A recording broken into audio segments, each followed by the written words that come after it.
ಯೇಸು ಕ್ರಿಸ್ತನ ನಾಮದಲ್ಲಿ ನಿಮ್ಮೆಲ್ಲರನ್ನು ವಂದಿಸುವಂತವನಾಗಿದ್ದೇನೆ. ಈ ಬೆಳಗಿನ ಜಾವದಲ್ಲಿ ವಾಕ್ಯ ಓದಿಕೊಳ್ಳೋಣ.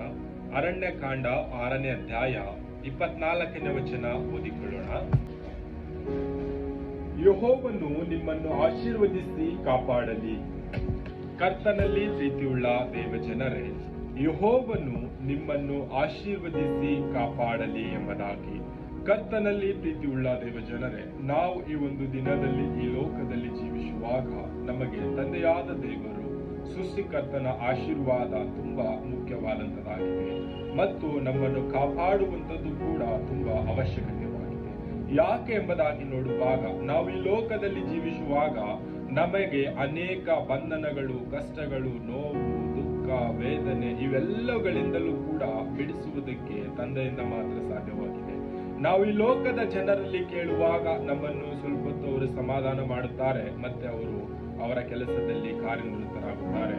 ಮತ್ತು ಈ ಲೋಕದಲ್ಲಿ ನಾವು ಯಾರಿಗಾದರೂ ನನಗೆ ಹಣದ ಸಹಾಯವಿದೆ, ಸ್ವಲ್ಪ ಸಹಾಯ ಮಾಡಿ ಎಂಬುದಾಗಿ ಕೇಳುವಾಗ ಅವರು ಸಹಾಯ ಮಾಡುತ್ತಾರೆ. ಮತ್ತು ಒಂದು ದಿನ ಅವರಿಗೆ ನಮಗೆ ಜಗಳ ಬಂದಾಗ ಅನೇಕ ಜನರ ಮುಂದೆ ಅವರು ಹೋಗಿ ಅಪಪ್ರಚಾರ ಮಾಡುವಂತವರಾಗಿದ್ದಾರೆ. ಕರ್ತನಲ್ಲಿ ಪ್ರೀತಿಯುಳ್ಳ ದೇವ ಜನರೇ, ನಾವು ಯೆಹೋವನು ನಮ್ಮನ್ನು ಆಶೀರ್ವದಿಸುವಾಗ, ಆತನು ನಮ್ಮನ್ನು ಕಾಪಾಡುವಾಗ ನಾವು ಯಾವ ರೀತಿಯಾಗಿ ಸಮೃದ್ಧಿಯಾಗಿ ಜೀವಿಸ್ತೇವೆ ಎಂಬುದಾಗಿ ಒಂದು ವಾಕ್ಯದಲ್ಲಿ ನೋಡಿಕೊಳ್ಳೋಣ.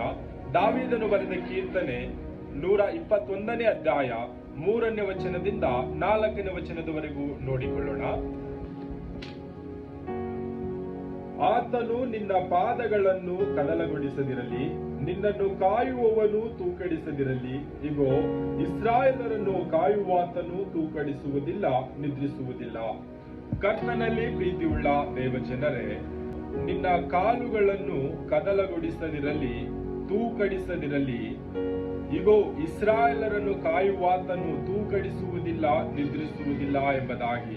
ಪರಲೋಕದಲ್ಲಿರುವ ನಮ್ಮ ತಂದೆ ಸೃಷ್ಟಿಕರ್ತನು ಇಸ್ರಾಯೇಲ್ ಜನರನ್ನು ಯಾವ ರೀತಿಯಾಗಿ ಅವರನ್ನು ನಡೆಸಿದನು ಎಂಬುದಾಗಿ ನೋಡುವಾಗ, ಐಗುಪ್ತ ದೇಶದಲ್ಲಿ ಅವರು ಬಂಧನದಲ್ಲಿರುವಾಗ, ಅವರು ದಾಸತ್ವ ತರದಲ್ಲಿರುವಾಗ ತಂದೆಯಾದ ದೇವರು ಮೋಶೆಯ ಮುಖಾಂತರ ಅವರನ್ನು ಬಿಡಿಸಿ ಕಾನಾನ್ ದೇಶಕ್ಕೆ, ಹಾಲು ಜೇನು ಹರಿಯುವ ದೇಶಕ್ಕೆ ತಂದು ಅವರನ್ನು ನಿಲ್ಲಿಸಿದನು ಎಂಬುದಾಗಿ. ಕರ್ತನಲ್ಲಿ ಪ್ರೀತಿಯುಳ್ಳ ದೇವ ಜನರೇ, ಐಗುಪ್ತ ದೇಶದಿಂದ ಕಾನಾನ್ ದೇಶಕ್ಕೆ ಬರುವಾಗ ಸುಮಾರು ವರ್ಷಗಳವರೆಗೂ ಪ್ರಯಾಣ ಮಾಡಿಕೊಂಡು ಇಸ್ರಾಯೇಲ್ ಜನರು ಬರುವಂತವರಾದರು. ಬರುವಾಗ ಅವರ ಪ್ರಯಾಣದಲ್ಲಿ ಕಾಲುಗಳು ಅವರಿಗೆ ಉಬ್ಬಲಿಲ್ಲ, ಅವರ ಚಪ್ಪಲುಗಳು ಸವಿಯಲಿಲ್ಲ, ಅವರ ಬಟ್ಟೆಗಳು ಹರಿದು ಹೋಗಲಿಲ್ಲ. ತಂದೆಯಾದ ದೇವರು ಅವರಿಗೆ ಆ ರೀತಿಯಾಗಿ ಆಶೀರ್ವಾದ ಮಾಡಿ ನಡೆಸಿಕೊಂಡು ಬಂದನು. ಅವರಿಗೆ ಊಟ ಮಾಡುವುದಕ್ಕೆ ಮನ್ನವನ್ನು ಕೊಟ್ಟನು, ಕುಡಿಯುವುದಕ್ಕೆ ನೀರನ್ನು ಕೊಟ್ಟನು. ಪ್ರತಿನಿತ್ಯವೂ ಅವರನ್ನು ಪೋಷಿಸುತ್ತಾ, ಅವರನ್ನು ಸಂರಕ್ಷಣೆ ಮಾಡುತ್ತಾ, ಅವರನ್ನು ಕಾಪಾಡುತ್ತಾ, ಕರ್ತನು ರಾತ್ರಿಯಲ್ಲಿ ಮೇಘ ಸ್ತಂಭವಾಗಿದ್ದು ಬೆಳಗಿನ ಜಾವದಲ್ಲಿ ಅವರಿಗೆ ಮಾರ್ಗದರ್ಶನ ತೋರಿಸುತ್ತಾ ಪ್ರತಿನಿತ್ಯವೂ ನಡೆಸಿಕೊಂಡು ಬಂದನೆಂಬುದಾಗಿ ನೋಡುವಂತವರಾಗಿದ್ದೇವೆ. ಕರ್ತನಲ್ಲಿ ಪ್ರೀತಿಯುಳ್ಳ ದೇವ ಜನರೇ, ಇಸ್ರಾಯೇಲ್ ಜನರು ಐಗುಪ್ತ ದೇಶದಲ್ಲಿ ಬಂಧನದಲ್ಲಿದ್ದಾಗ ತಂದೆಯಾದ ದೇವರು ಅವರಿಗೆ ಅದ್ಭುತ ರೀತಿಯಿಂದ ಬಿಡಿಸಿಕೊಂಡು ಹಾಲು ಜೇನು ಹರಿಯುವಂತ ದೇಶದಲ್ಲಿ ತಂದು ನಿಲ್ಲಿಸಿದ್ದಾನೆ. ಕರ್ತನಲ್ಲಿ ಪ್ರೀತಿಯುಳ್ಳ ದೇವ ಜನರೇ, ನಾವು ಈ ಲೋಕದಲ್ಲಿ ಯಾವುದೇ ಒಂದು ಬಂಧನದಲ್ಲಿ, ಯಾವುದೇ ಒಂದು ಕಷ್ಟದಲ್ಲಿ, ಯಾವುದೇ ಒಂದು ನೋವು, ದುಃಖ, ವೇದನೆ, ಈ ಲೋಕದ ನಾಶನದಲ್ಲಿ ನಾವು ಸಿಕ್ಕಾಕಿಕೊಂಡಾಗಲೂ ತಂದೆಯಾದ ದೇವರು ನಮ್ಮನ್ನು, ಆತನ ಬಳಿಗೆ ನಾವು ಹೋಗಿ ಕೇಳುವಾಗ ತಂದೆಯಾದ ದೇವರು ನಮ್ಮನ್ನು ಆಶೀರ್ವದಿಸುತ್ತಾನೆ, ನಮ್ಮನ್ನು ಕಾಪಾಡುತ್ತಾನೆ. ತಂದೆಯಾದ ದೇವರೇ, ನಾನು ಈ ಕಷ್ಟದಲ್ಲಿ ಸಿಕ್ಕಾಕಿಕೊಂಡಿದ್ದೇನೆ, ಈ ಕಷ್ಟದಲ್ಲಿ ನಾನು ಬಳಲುತ್ತಾ ಇದ್ದೇನೆ, ಇದರಿಂದ ನನಗೆ ಬರುವುದಕ್ಕಾಗುತ್ತಿಲ್ಲ ಎಂಬುದಾಗಿ ನಾವು ಕೇಳುವಾಗ ತಂದೆಯಾದ ದೇವರು ನಮ್ಮ ಹತ್ತಿರವಿದ್ದುಕೊಂಡು ನಮ್ಮನ್ನು ಆ ಕಷ್ಟ ಬಂಧನಗಳಿಂದ ಬಿಡಿಸಿ ನಮ್ಮನ್ನು ಅದ್ಭುತ ರೀತಿಯಿಂದ ನಡೆಸುವಂತವನಾಗಿದ್ದಾನೆ.